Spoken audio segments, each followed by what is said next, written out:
Ukraine wrecked a North Korean M-1991 MLRS in first-ever footage captured by the 4th Regiment of Special Operation Forces of Ukraine. The regiment was carrying out a GMLRS strike in Russia's Kursk region on May 6. New footage surfaced on Wednesday confirming some of the launchers were retrofitted with anti-drone defenses, including metal cages mounted above the crew compartments.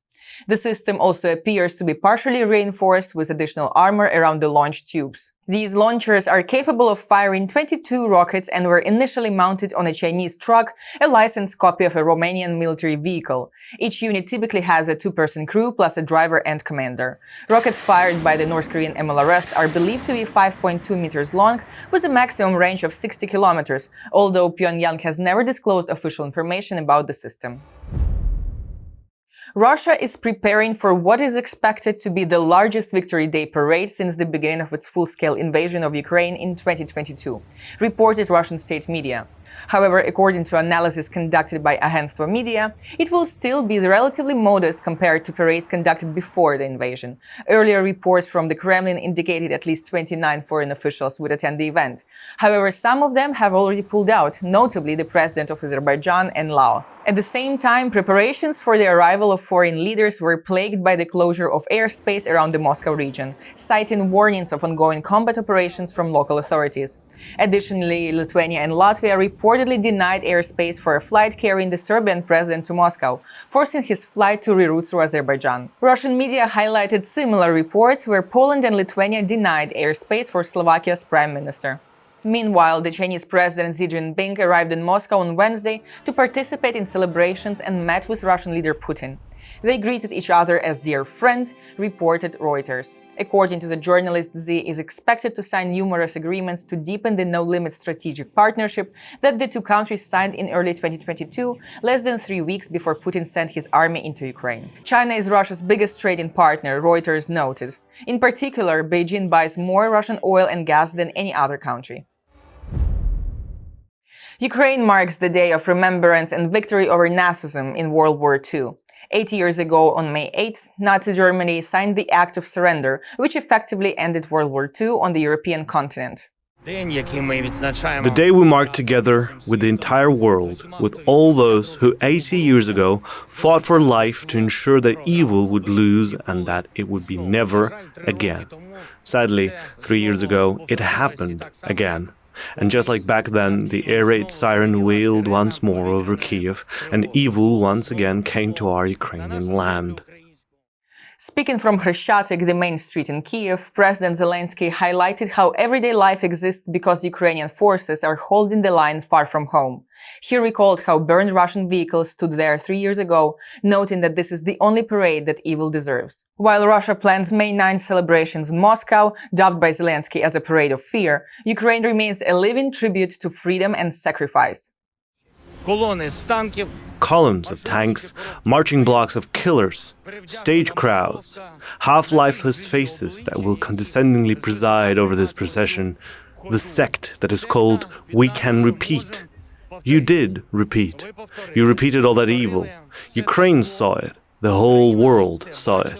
Tomorrow the atrocities of the Nazis will be brought up by the organizer of mass graves in Bucha, and those who orchestrated the blockade of Mariupol will be the ones talking about the siege of Leningrad. It will be a parade of cynicism. There's just no other way to describe it. A parade of bile and lies, as if it were not dozens of allied states, but Putin personally who defeated Nazism. Ukraine has not forgotten that 80 years ago there were huge numbers of people who fought against Nazism, and more than 8 million Ukrainians died, stressed Zelensky. Almost every family home has a photo preserving the memory of one of their own. At the same time, almost every Ukrainian family has a hero who fought or is fighting for Ukraine today, for its cities, people, and their lives. This is a very important place here. The place of remembrance shows why this life exists and why Ukraine is alive and why it is so strong and how our people value their heroes. Once, there was only a small plaque here, just an A4 sheet, and there was an inscription, "Place a flag if you know someone who was killed by Russia, Now this is a place of national memory. And every flag, every portrait, every candle is our gratitude, is our respect. And this, is not a monument made by order. This is a human desire to pay tribute to the best of Ukrainians. Slava Ukraini! The newly appointed German Chancellor Friedrich Merz is planning his visit to Ukraine in the next few weeks. He reported this at a joint press conference with French President Emmanuel Macron, adding that the trip details are being coordinated. According to Merz, he hopes that a permanent ceasefire will be reached soon. However, he stressed that the decision on whether or not to end the war lies in Moscow, and it must be made in Moscow. At the same time, Merz underlined that Ukraine can continue to rely on Germany and France in its fight against Russian aggression. As soon as the ceasefire is agreed, we are ready to participate in its monitoring under the leadership and participation of the United States. We will also work with our partners to provide Ukraine with robust security guarantees, and we will work with our partners to ensure that Ukraine can continue to defend itself against any further aggression today and in the future. Meanwhile, Macron said that their primary responsibility is security in Europe, stressing that above all, this requires resolute support for Ukraine in the face of Russian aggression. There's only one question that needs to be answered. Is Russia ready for a ceasefire lasting at least 30 days in order to be able to build a solid and lasting peace? That's the only question. The other answers will come in turn, but we need to get out a process where we are constantly required to give visibility to someone who gives none to the rest of the world and who has been waging a war of aggression for 3 years. Despite the alleged 3-day ceasefire, Moscow troops continue their assaults along the front lines, reported the Ukrainian Foreign Minister Andriy Sybiha on Thursday. In an X post, he noted that from midnight to midday, Russian forces committed over 700 ceasefire violations and 63 assault operations, 23 of which are still ongoing. According to Sybiha, Putin's parade ceasefire proves to be a farce. A Reuters team visited Ukrainian FPV pilots in the Dnipropetrovsk region, observing the impact of this so-called Russian 3-day ceasefire.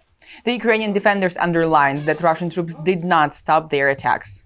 During these 6 hours I see on the streams, the infantry is still coming. There have already been 3 strikes in the 7 hours and 46 minutes of the ceasefire. In the morning of May 8th, Russian troops attacked the Sumy region with guided aerial bombs targeting a residential area. According to the State Emergency Service, 1 private house was completely destroyed and another 3 were damaged. Emergency workers rescued a woman who was trapped under the rubble. 1 person was killed in another Russian shelling in the Sumy district that sparked fires in 3 civilian homes. Ukraine's offer for a ceasefire for at least 30 days still stands, stressed President Zelensky in his evening address. However, Russia has not provided an answer, with its only response being new attacks against Ukraine. Zelensky noted that the Ukrainian proposal for a halt to the strikes is one that offers a real chance for diplomacy. Russia must end its aggression, and it will have to. The only question is time. War is a loss for everyone, including the aggressor. Sanctions against Russia for this war will increase, and these are significant sanctions. Global justice will also work, in many respects, unfortunately slowly, but what's important, inevitably. And we are preparing updates on this, and we are expending justice.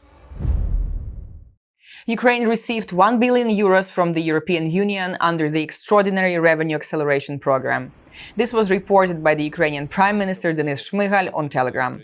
According to the statement, the funds will come through profits from immobilized assets of the Russian Central Bank and will be directed to cover critical budget expenditures and strengthen Ukraine. Shmyhal stressed that this tranche is part of a fair and consistent approach, adding that the aggressor must pay for the destruction it has brought to Ukrainian territory. The Ukrainian Parliament, Verkhovna Rada, has ratified the Economic Partnership Agreement with the United States, the so-called Minerals Deal, with 338 votes in favor. This step will allow the creation of the Reconstruction Investment Fund, an instrument for mobilizing investment into Ukraine's economic development and advancing the Ukraine-US strategic partnership. As the Ukrainian Minister of Economy explained, the fund is structured as a 50-50 partnership between Washington and Kyiv, both sides jointly selecting investment projects. Ukraine will retain full ownership and control over its natural resources, including those found in territorial waters, and will also determine which resources can be developed under the new agreement. The deal does not include provisions requiring Ukraine to repay any previous US aid.